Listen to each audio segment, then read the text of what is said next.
Ladies and gentlemen, welcome back to another edition of Drop the Mitts Hockey Podcast, episode 51. And today we are joined by play-by-play broadcaster for the Seattle Kraken and NHL on TNT, a legend in the broadcast booth, John Forslund. John, how are you? Thank you so much for doing this. Hi, Chris. Legend scares me a little bit, but I'm well. Thanks for having me. Thank you so much again for joining us. And like I said, this is like a dream come true. You know, tons of people are excited about this one. Love listening to you, call games. You're great at what you do. So this is honestly an awesome moment. Thank you. With no hockey, how's your summer been going? What kind of things are you doing when you're not in the rink? Just with my family and enjoying ourselves. My three children, they're young adults and they're on their path, on their respective journeys. And we got up to the Northeast a little bit and spent a great deal of time in this great state of Maine, which we always do every summer. And back here for a little bit in North Carolina to get people settled where they need to go. And very soon headed to Seattle for the beginning of training camp and year number 4 of the great Seattle Kraken. Yes, sir. Yes, sir. And honestly, they've been pretty busy this offseason. I mean, just a couple days ago, locking up Matty Beniers, 7 years at $7.14 million AAV. When I saw this deal, I thought I was misreading because I think that's an absolute steal for Matty Beniers. What did you think of this contract? And is Matty a guy that you could see, wearing the C at some point for the Kraken? I think so. I'd like to see, more of it, more of his body of work and watch him mature. I hate to see a lot of responsibility early. There's only a few players who've been able to handle it at a young age. Sidney Crosby, maybe the best. Dylan Larkin, Connor McDavid. There have been players who are at the top of the food chain with the respective franchises who were given the C at a young age. I think in this environment that Matty's in right now, based on the way his first 2 seasons went, it's fair to just guide him along a little bit and let this transform into a real key leadership role. Let him take advantage of further development and where he's at. He's still in his early 20s, as you know. The first year was fabulous. The second year had its challenges. The contract, I think, is a safe landing for everyone. It's safe for the player because he's well compensated and he has a great deal of term. I know that's good. I think maybe after his rookie season, maybe he and his representation were looking for more.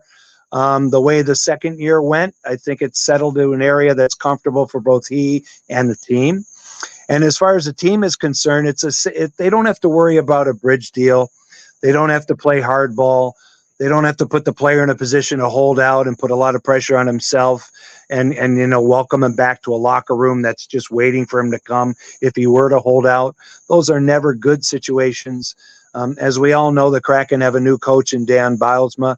This will give Dan no headaches, no distractions, really nothing outside of what he needs to do on the ice to get his team ready. That's about all he needs to worry about. Management is taking care of the rest of it. So it's a safe landing for everybody and for the fans. The fans now in Seattle and around the world that cheer on the Kraken can take a breath, can watch this player and watch him grow more. And again, he's surrounded by a terrific group of veteran leaders. They're going to help him on his path. So good news for everybody.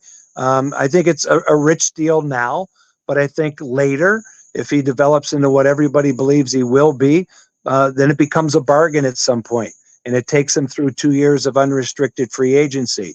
It's a good deal for everybody. 100%. And, you mentioned Dan Bylsma getting hired as their new coach. We all know he had great success in Pittsburgh. What were your initial thoughts on the hiring? Do you think he's kind of the right fit for this? Because I think the Kraken have a great kind of combination of, good veteran talent and then a ton of young talent coming up. Do you think Dan is kind of the guy? Did you think he was the right hire? Well, before I get to Dan, I'd like to say a few things about Dave Haxtell. I think Dave did a really good job of building a foundation. He's a finalist for the Coach of the Year in his second season. They get to 2 rounds of the playoffs. They lose in Game 7. they're that close to getting to the conference final in the second year of their existence. The first season was rugged, and the third year was below the bar. But when you look at the way the team performed, they were a top 10 defensive team. They were a lower echelon offensive team, and maybe that's exactly who they were last season. Now, obviously, they're going to make a move here. Maybe the time was right. I think Dave deserves some credit for putting the team in position for Dan's liftoff. Now, Danny has done a remarkable job, as you know, in the American Hockey League with Coachella Valley, getting them to the Calder Cup finals in back-to-back seasons. He has a vast body of work behind him. He comes in as a different personality. He's a little bit more glib. I think he'd be a lot more media-friendly. I don't think that's anything to do with coaching, but I think it might be just a different stroke for the fans in Seattle, certainly the media, that might be welcomed. But most importantly, what happens on the ice. I think he's going to open it up a little bit.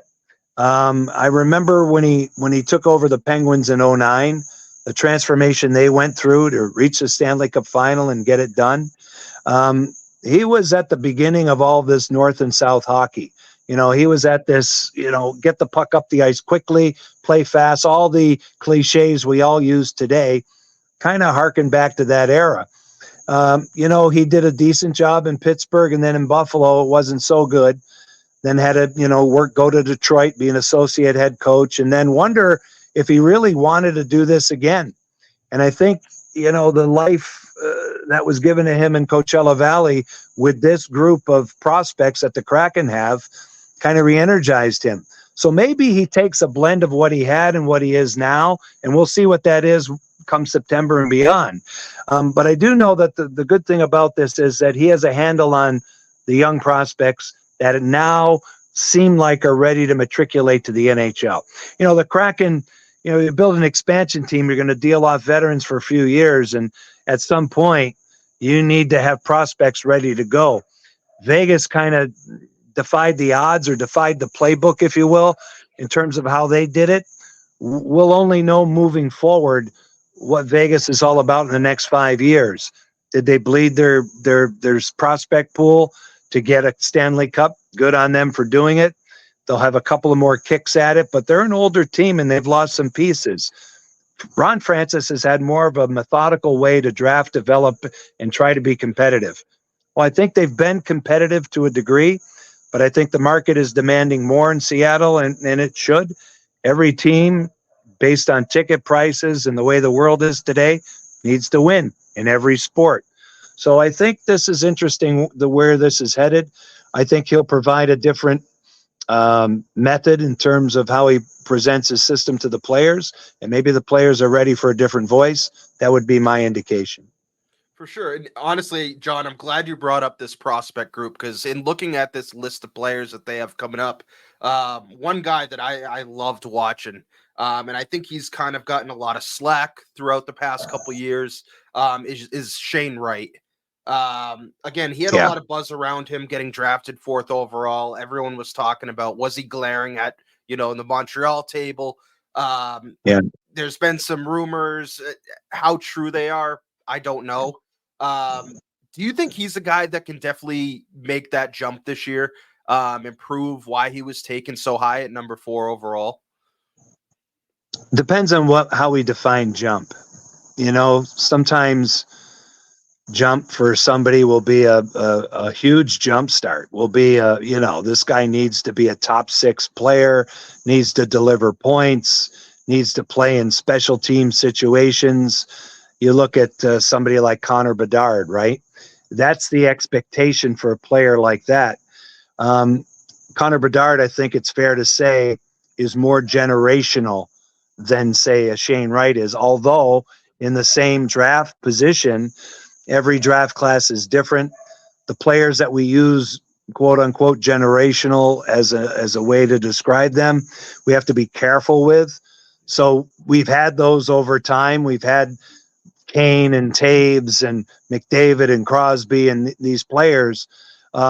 Okay, that's fine. But, Nathan McKinnon maybe too, right? You got to throw him in the mix when we're talking about this. But when you look at great players, who have taken a while to get to where they're at. And I'll point at one player, Anze Kopitar, okay? He's a first-round draft choice, high expectations, some real bad LA Kings teams, late 2000s, going into 2010, 11, before they became a great team altogether. That's how you get Drew Doughty. That's how you get Anze Kopitar. But Kopitar kind of slowly developed into a superstar player. He's still never going to lead the NHL in scoring, but he's always going to be in a Selke conversation, and you can win with a player like that. The same for a guy like Patrice Bergeron.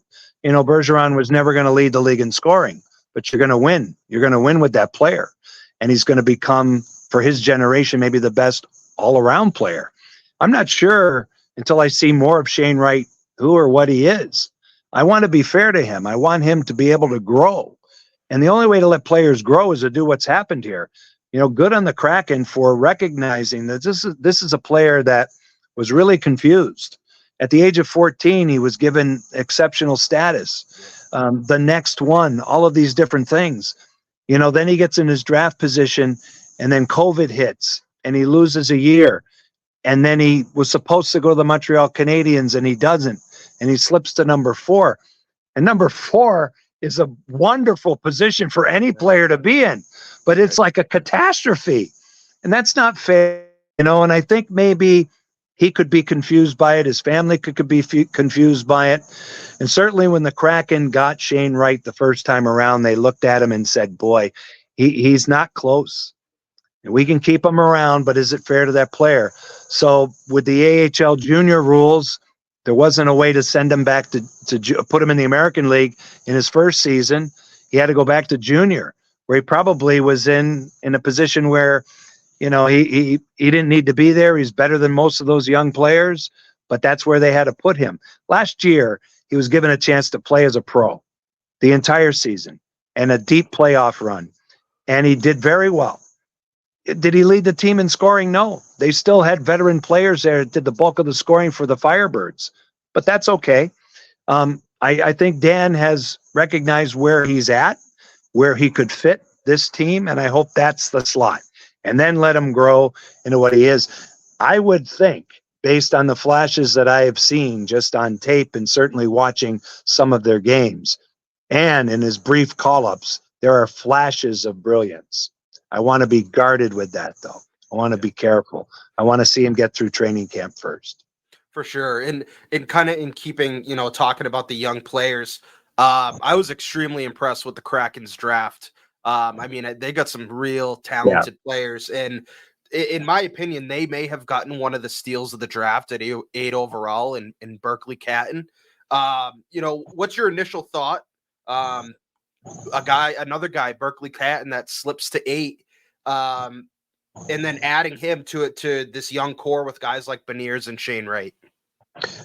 Well, I mean, just looking at his resume and you see the points, I mean, that just hits you right over the head. So anytime you're in triple figures, same thing for Jagger Firkus, right? I mean, like when you get into this realm of big time scoring, major junior hockey, you take notice if you're in my position.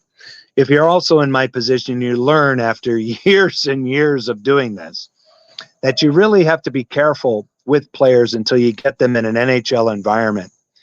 And you see them against the NHL players in a training camp situation first, preseason games next, inter-squad games really next, then preseason games, right. Then when they get their 10-game sample, and then you get beyond that. I understand, I wasn't there, but I understand his development camp was great. But again, you're playing against your peer group. So I don't even pay too much attention, and have not over the years, to all the great publicity that comes out of D camps all over the NHL. It's like the draft, right? All 32 teams say we did great. We got everybody we wanted. Well, of course you did. But then years down the road, we can take a look back. So let's get to the fall. Let's get to the fall and see where he is. I think the Kraken are in a good spot. Nobody needs to be rushed. I have a very good familiarity with Ron Francis. I know his style. He doesn't like to rush young players. He had to in Carolina to a fault, but then he was able to see another layer come in, and just before he was able to execute on that, the rug was pulled out. new group comes in, and they've done really well with a foundation that I believe he put in place with the Hurricanes. So it's interesting. It's interesting to see a player like this, who I understand did great with the Canadian national team. So let the steps fall into play for him, first of all. But based on his skill level, when you get a player like this, I'm interested to see what he can do in training camp against NHL talent day in and day out, where his strength is and all of that, because skill is skill. And if you bring that, they'll find a place for real talent. And he looks like a very, very talented player. But the good news for the Kraken is they have a few of those. Right. Yeah, and they bring in 2 more guys in free agency. They signed former Florida Panthers defenseman Brandon Montour and former Vegas Golden Knights forward Chandler Stephenson, both getting 7-year deals. What were your thoughts when you saw these deals? Because these are 2 phenomenal talented players that the Kraken are adding. What were your thoughts on these long-term deals that they gave out? Well, they're rich too, but I think, you have to overpay on July 1st. Right. Everybody does. Then you look at the situation. Most unrestricted free agents want to go to a place where they can win immediately. That's not everybody, right? But there are teams that are close. And then you look at players who are looking at the fit for them in terms of, maybe this is a situation for me, but we'll see what the offer is. So I think the offer had to be very, very good, and it was. And so all the analytics people will look at these contracts and break them down in half over the summer. And many have said Stephenson's way overpriced, even Montour. Well, that's where the team is, and that's where Ron Francis and the ownership group step in and say, hey, we want to take the next step. It's a big building. The tickets are expensive. Right. The NBA may be coming in a couple of years to Seattle. It's a great city for sports, but it's highly competitive. And so because of that, you got to get in the game. You got to put your cards on the table, and they did. So Chandler Stephenson will deliver, an automatic fit as a Swiss Army knife that can play all over the lineup in terms of the forward group and play in power play and special teams, penalty killing situations. We'll upgrade them in the face-off circle, brings a championship pedigree to the table, which is good. The same for Montour. Montour 2 years ago was off the charts offensively, not so much this year, but certainly a guy that's going to, as a defenseman, is going to be in that 40-point range at least. And, with he and Vince Dunn, you now have 2 weapons that play today's game that can get the puck up the ice, play with the puck, defend without the puck based on their mobility, and can be really good on power play situations. You got 2 guys now for each unit, or maybe they play together. That's up to the coaching staff. But it gives the Kraken a lot more jam from the back offensively. Basically, the group had 1 guy in Vince Dunn, and that's it. Now there's 2, so that's good. And Riker Evans is a dark horse, and will hopefully be in a third pairing guy. As a young player last year, he got his feet wet, but he is an excellent skater, excellent transporter of the puck, displayed all of that at the American League level, 2nd-round pick, first ever draft for the Kraken, really good player. So now there's 3 guys that way. Then you have Alexiak, Borgen, and Larson as your, stay-at-home, solid, guys who at times will be physical. It's not a bad group. If the goaltenders hold up their end of the bargain defensively, I think they're going to be okay. But those 2 players I was happy to see, because it's not a lock that you can be the Seattle Kraken and snap your fingers and high-level free agents are going to come your way. It just doesn't work that way. It's hard for teams to recruit nowadays and bring them in. But once they recognize what's involved in Seattle, how they're treated, and the type of facilities they get, you just got to not show them too much of the rain, and you're going to be okay. Now, in your opinion, with all these moves, do you think they make that next step with how competitive the Western Conference is? I mean, I'm looking at this team, and I don't see a reason why they can't make the playoffs. I mean, I love the balance that they have. Yeah. In your opinion, do you think they take that next step? Yeah, I think they take the next step of being right back in the playoff mix, and then you go from there. So, as we've seen now in the NHL, there's 3 layers. There's teams that are automatics in, that are upset if they don't reach the conference final or win the cup. Certainly the Kraken are not in that group. Then there's the group that is realistically looking at the playoffs. All 32 teams believe they can make the playoffs when they start, but then there's the teams that are recycling. I hate to say rebuilding. I say recycling because since we've gone into this salary cap era, it's been a cycle for all the teams. You know, at one point, Buffalo was an elite team in 06, 07, 08, 09 through there. Then they have to recycle. They're having a hard time getting out of that. Edmonton went through it. Now they're a team that wants to win the Stanley Cup. The LAs of the world, Chicago's.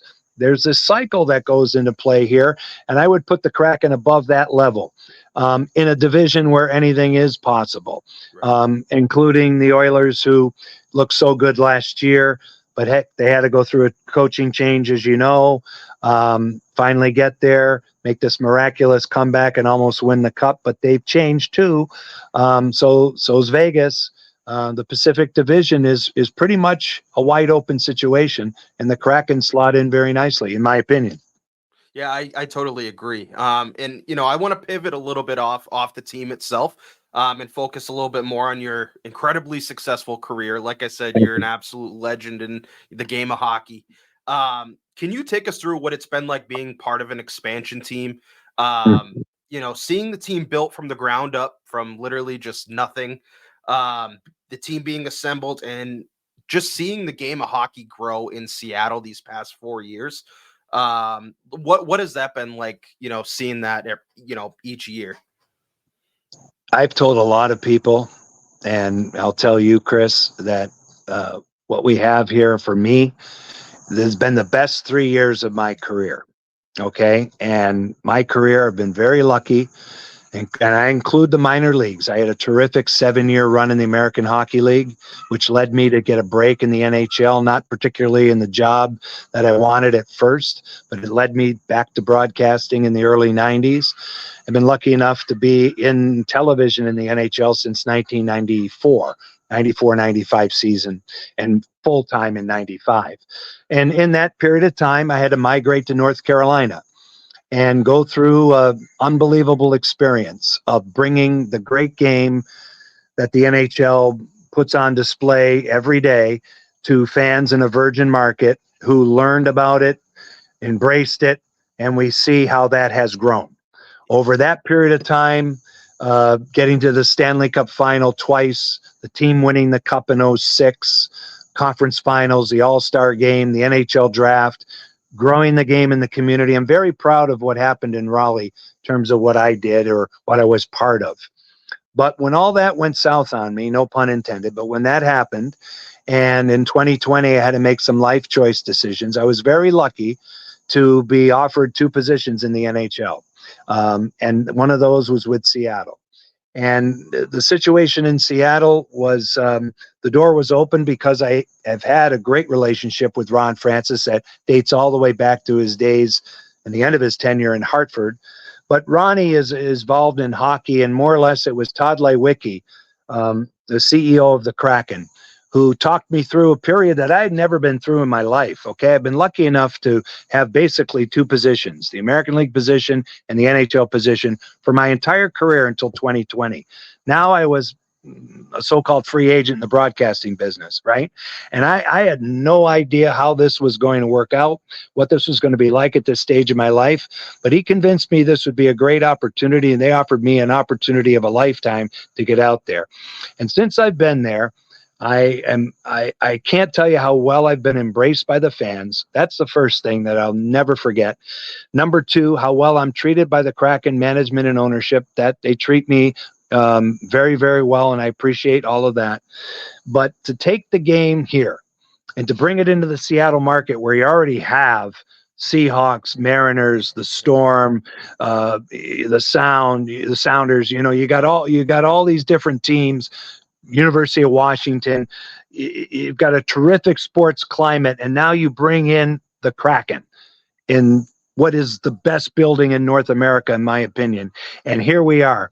And as you know, the Kraken stand for a lot of different things aside from a hockey team too. So I think we're making an impact, at least I hope, for the platforms that we have as a franchise. To be part of all this has been amazing. I'm very proud of what we've put out there as far as what we do. our television broadcast, who I work with. I work with some great teammates, some great people who, make it great for me to come to work every single day. So I'm energized every day of the year. I'm very lucky.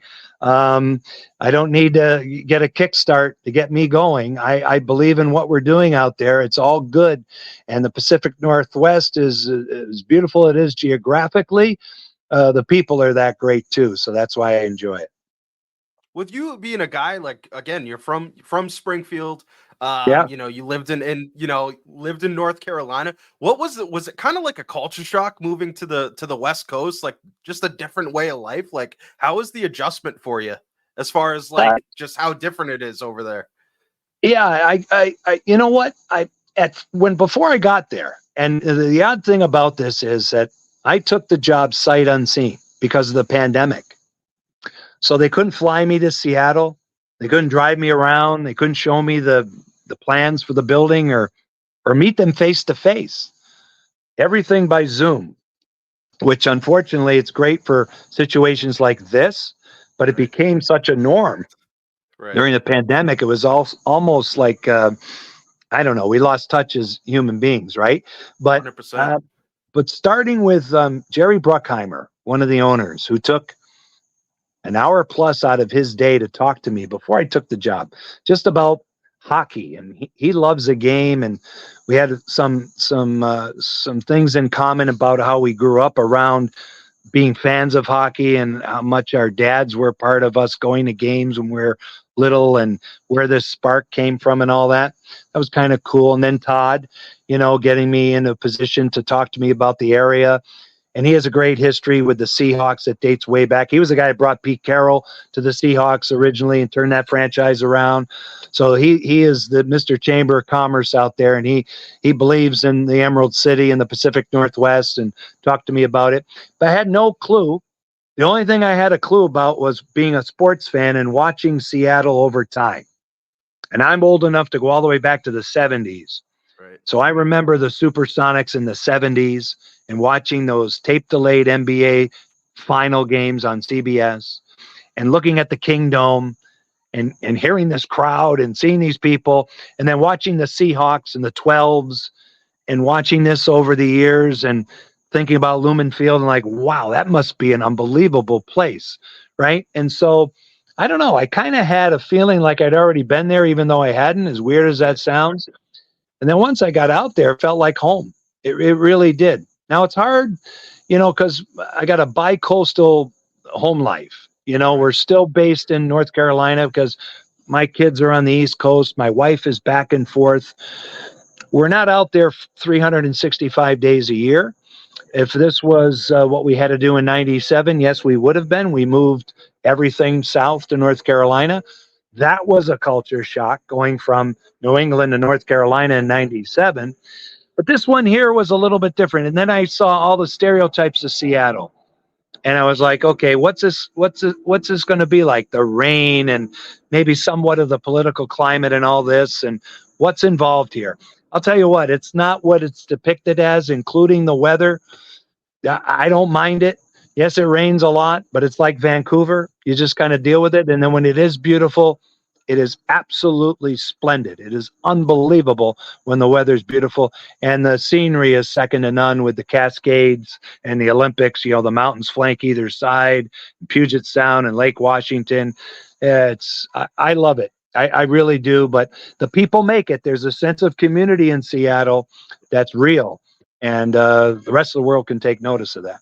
I'd love to make it out there at some point. And kind of to go back to your, days in Carolina, you spent a massive part of your career, in knowing tons of Canes fans, your love there. What was it like going to a team like Carolina? Great tradition. Again, incredible fan base, passionate fan base, to this new team, new situation, new fans, new building. What have been the main differences between the two franchises?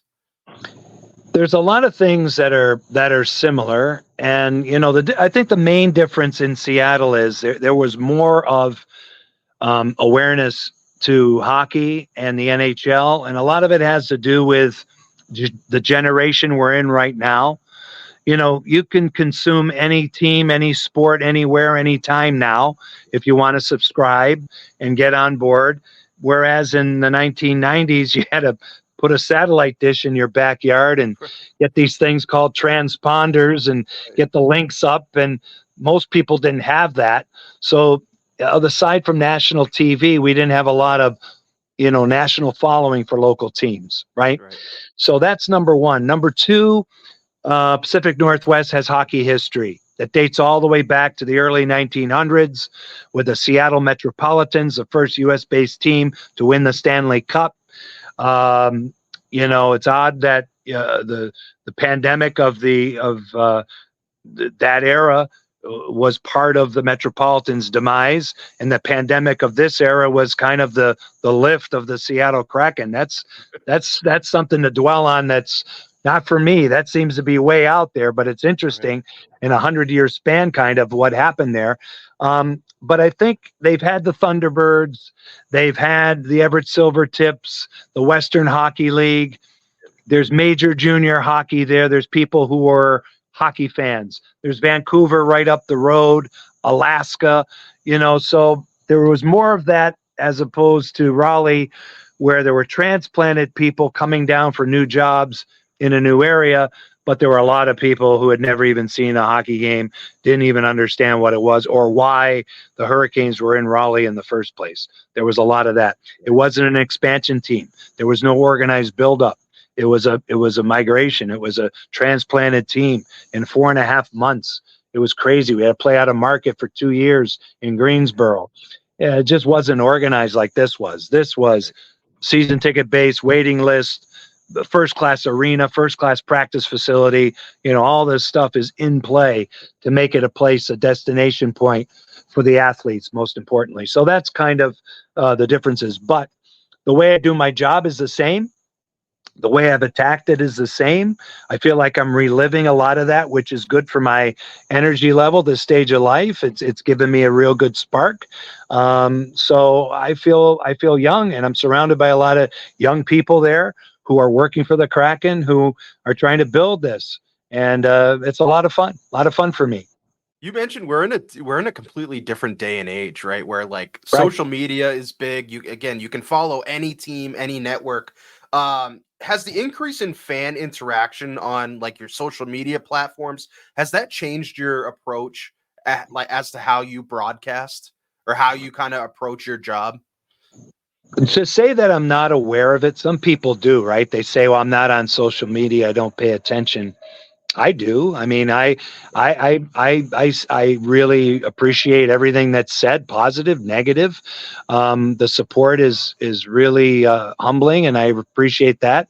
There are times that fan bases, especially when you do national work, will gang up on you a little bit. They take it personally. When they're quiet, you've done a really good job. I hope by now people understand that when I come into your market, even though I'm not attached to your team, I respect your franchise, I respect your players, I respect the fan bases around the National Hockey League. They've all been good to me for the most part. So that's been good. I'm aware of what's being said by the fans, how it pertains to our team. I think that's important. You have to have a pulse. When they're agitated, when they're upset, that's good. I think what's happened today is we live in a world where everybody takes everything personally. And I don't think you can in sports. And in other facets of life, I wish people would too. I always had this argument in Carolina for years, because you get into this, how objective are you going to be as a local broadcaster? Right. I feel that I've been very objective over the years. I feel I've been real for the fans. I feel that if you do it that way, when you praise, your praise means more. If you're praising and being Pollyanna all the time, guess what? They turn a deaf ear to you because you never say anything negative. I'm not talking about tearing down, disparaging comments. I'm talking about the truth. If a team's not winning because the power play is brutal, say it.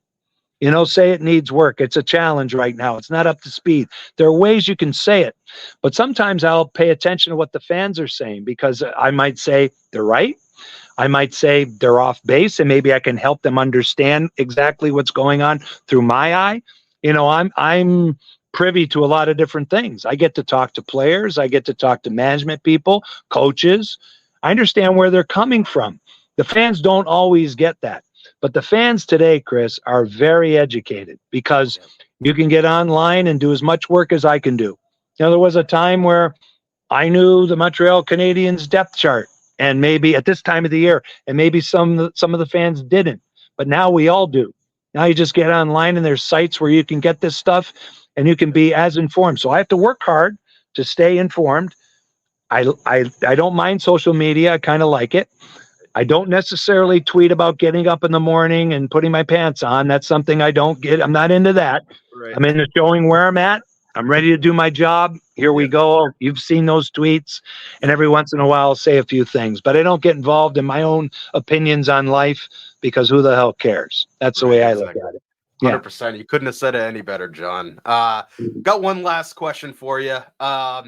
Of all the legendary and great calls you've had, like I said before, I love listening to you call games. You're incredible at what you do. What is the most memorable call that you've had? Is there one single one that like really sticks out in your brain, and one that you'll never forget? All the firsts that we've had with Seattle, the first trip to the playoffs. Unfortunately, I didn't get to do the game that they clinched their first ever playoff berth. That was a nationally televised game. But all the firsts we've had have been really good. And the first in Raleigh were kind of the first, but really not, because we already had a team. So it's kind of confusing. But certainly the years in Raleigh, the Stanley Cup, all that's pretty obvious. But I think, for me, as cliche as this is going to sound, every game presents a new situation, So when I go back in the fall and we do our first preseason game, they're going to be young players playing for the first time that might never play again or might have great careers. To me, I'm as excited to do that as I am at Game 7 in the playoffs. And I could go through a litany of games, outdoor games, the bubble experience. That was unbelievable. The Canes getting back to the playoffs after 10 years. Overtime, triple overtimes, quadruple overtimes.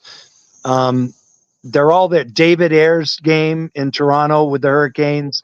There's almost too many to say this is the one. What I like to say, and I truly believe it, is every time I do the job, there's a story. Even if it's a 3-0 loss for the Kraken on a ho-hum night, some people are watching. You got to make it entertaining. You got to deliver something. You got to give them something at the end of the night that makes them want to watch again or follow the team. And on a national point of view, we're there to deliver 2 stories that night. Did we do our job or not? Where's the team at? Did we pick up where the locals have left the market and do our job and do it correctly so that they feel like, those guys did right by us? That's the fan base talking, right? That's kind of the where it is. And then every time, there's nothing like the Stanley Cup playoffs in any sport. Our playoffs are the best, the absolute best. So every time you get to do one of those games, you never know what's going to happen. So it's that's kind of where it is. I would hate to pinpoint one thing, because it would sell something else short. And that's kind of how I feel about it. Incredible. John, I got to ask you, there's some rumblings going around about a deal possibly with Amazon, as well as your name definitely was thrown around for the Bruins job. Yeah. I got to ask you, was there any truth to that? Was that ever a possibility? No. Or was that all kind of just made up, stuff from, different reporters and whatnot? Yeah, I think, again, I everybody that I talked to about it, I was like, what? Thank you for thinking of me. I mean, that was my boyhood team. I mean, so I grew up in the Bobby Orr era, right, with all of those guys. And that's how I started. I always say when I speak to groups and that, they talk about my career. Well, I had a career when I was 10 years old. That's how I looked at my hobby of calling the games off the television, listening to Fred Cusick, modeling myself after Fred Cusick. So to be considered, and I was considered when Fred retired, just before coming to Raleigh, it got down to Sean McDonough, Dave Shea, and myself for the Channel 38 gig, and Dave Shea got it, did a great job with it, and I thankfully went to North Carolina to do what I needed to do for Jim Rutherford. He took a chance on me, so with a year left on my deal, my family, with a 1-year-old and 8-month pregnant wife, moved to Raleigh, and we started, and thank God we did. So when this thing was thrown around with my name involved, sure, there's personal interest, but there was never a reach from them or me or anything. I'm very happy with the Kraken. So, moot point as far as I was concerned. We're working on a situation with Amazon, and I am if this happens, there's two things. I thank the Kraken for allowing me an opportunity to do as much national work as possible. They've been great. That's kind of where I was at with NBC when I went to the Kraken. And as you know, NBC went away, and we now have Turner and ESPN ABC. So I've been able to do some work with Turner and hopefully a little bit more. And this Amazon situation in the Canadian markets, there's a real good chance. It's not final yet. I'm hoping that things do work out. It'll be a weekly game to the best fans you can find, and we get to deliver that to the Canadian markets if that's the case. So there's a little bit more to that one. The Bruins, I think Judd's going to do a great job. He's a friend of mine. Great situation, great partner in Andy Berkly. But no, there was nothing to that. Other than to say for me. If you were to ask me many years ago, would you like to be the voice of the Boston Bruins? Absolutely. But as soon as I started my career in 1984, the fandom for the Bruins had to go out the window because I became a professional, and at that time working in the New York Islanders system, and then off to Hartford, and then down to North Carolina, and so on. So once you start working professionally, that changes. Awesome. John, I cannot thank you enough for doing this, taking 42 minutes out of your day away from your family. I cannot thank you enough, fellow Mass guy. I enjoy the rest of your summer. I wish you the best of luck this season. I'm so excited to hear you call some games and ready to get hockey back. Thank you, buddy. Thanks for having me. Keep up the great work, and reach out anytime. Okay, reach out during the season if you like. Yes, sir. Thank you so much, John. Greatly appreciate you. Thanks, Chris. Take care. You as well. And that was John Forslund, the play-by-play broadcaster for the Seattle Kraken, as well as NHL on TNT. Also worked for the Carolina Hurricanes, which he kind of talked about, which was really cool. Spent a lot of time with Ronnie Francis there. Kind of talked about their relationship. And like I said, this was such a phenomenal episode, such a great interview. We had been talking about doing this for so long. Finally, we were able to make the time work. And he's just an incredible guy, talking about the young prospects of the Kraken, the huge moves they made this offseason, hiring Dan Bylsma, as well as signing Brandon Montour and Chandler Stephenson to pretty big deals, both getting 7 years, as well as talking about, Shane Wright and if he's going to make that next step this year, what the expectations for him are. And that was just an incredible episode, and just kind of taking us through his career, his time with Carolina, as well as some questions I think a lot of fans had. Was he ever involved in, talks with the Bruins to be their play-by-play guy? And it seems like it never really was an option. As well as the new Amazon gig. So it seems like they're kind of making some headway on that, and hopefully we can hear him on that broadcast, because he's incredible at what he does. I truly think he is one of the best to do it, one of the best in the game, and just, again, such a nice guy, such a just genuine person who's loves the game of hockey. It was a pretty big week in hockey. For one, a really big trade happened between the Pittsburgh Penguins and the Winnipeg Jets, where Rucker McGroarty, formerly of Michigan, was sent to the to the Pittsburgh Penguins. Braden Yeager goes from the Penguins to the Winnipeg Jets. This is a really interesting trade. I think I really commend Winnipeg, honestly, for getting this trade done and bringing back, a really good prospect in Braden Yeager. It seemed like they were kind of had their backs against the wall. They didn't have many options at this point. I mean, if he was never going to sign, then I think this is a hell of a return for them. I love Braden Yeager. Got the opportunity to watch him last year at the Prospect Challenge. Um, and again, he's a solid player. Um, and in talking about Yeager, 19 years old. Um, he's got a lot of potential. He had 95 points, 35 goals, 60 assists in 57 games with the Moose Jaw in the WHL. And then also he showed out to the World Junior Classic 2024. He had 5 points total, 2 goals, 3 assists.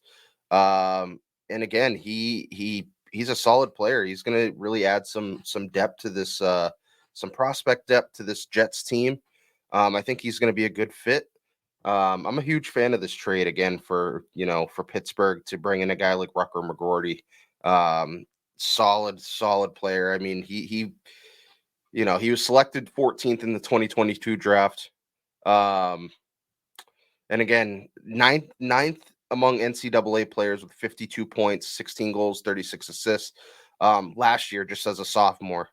And then also at 20 years old, he had 9 points, 5 goals, 4 assists.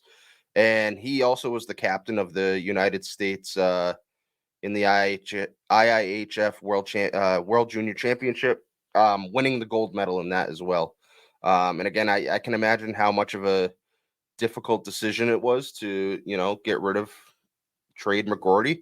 I'm not entirely sure of the details of why he didn't want to play there or what, I don't think that stuff will ever come out, but I don't think one team necessarily loses this trade. I think it's a good return on both sides. I think it's solid. I think it definitely helps both teams. And funny enough, next month at this year's Prospect Challenge, I'm really hoping that I get to see McGroarty play. I haven't gotten the opportunity to watch him in person yet. And again, there's going to now with McGroarty, not that Yeager isn't in that kind of upper echelon of prospects, but Caden Lindstrom's going to be there. Dean Letourneau, a lot of really phenomenal, high level prospects are going to be there. And I'm really excited about that. So I'll be fired up to see him play. Also in hockey news, for all you gamers out there, all you Chell fans, we found out that the Hughes brothers are going to be the cover athletes for their NHL 2025. The first set of siblings to be on an EA Sports cover together ever, which I think is so cool. Again, I there was a leak, I think it was last week, where there was video and, they'd never officially came out right away and made that announcement, but it was leaked beforehand. And I think this is a really cool concept. I think it's going to be a really sick cover. Some things about the game that they've kind of announced. This is from NHL.com. Built on Ice Q, which is all new logic-driven animation system. The game responds to contextual events with unprecedented realism and is the foundation of Chell's gameplay overhaul. According to the press release from EA Sports, next gen vision control skating allows players to walk the blue line, square up to the puck carrier, stay locked on goal, and much more. The empowered AI helps players execute authentic gameplays with a refreshed playbook that improves power plays and opens the ice for better overall positioning and offensive opportunities.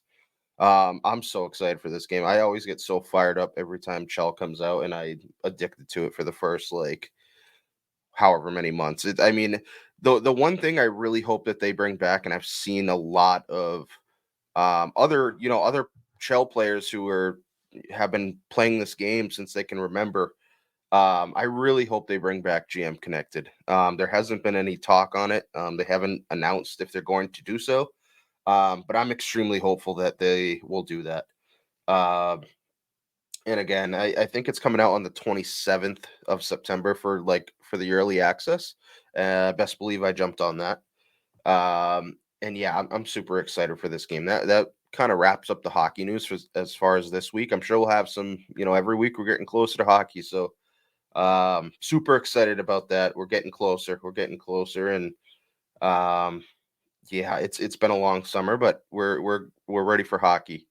And again, thank you guys for listening to the John Forslund interview. I mentioned he's the play-by-play broadcaster for the Seattle Kraken, also with Carolina Hurricanes, as well as NHL on TNT.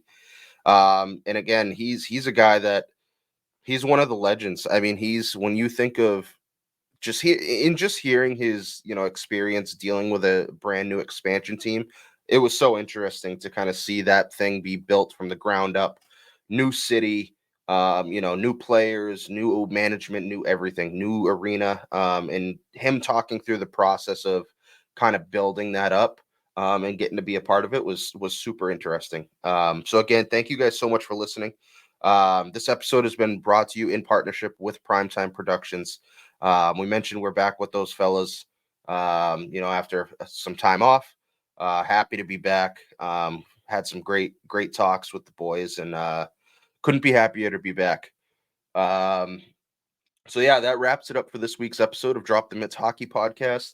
We've got another good interview this week for you guys, and we're gonna start sprinkling a little bit more hockey, hockey news, and maybe doing some rankings here and there. Maybe getting some other people from Primetime on the pod to talk some puck. But again, yeah, that's it for this week. Thank you guys so much for listening. Love you guys, and take care.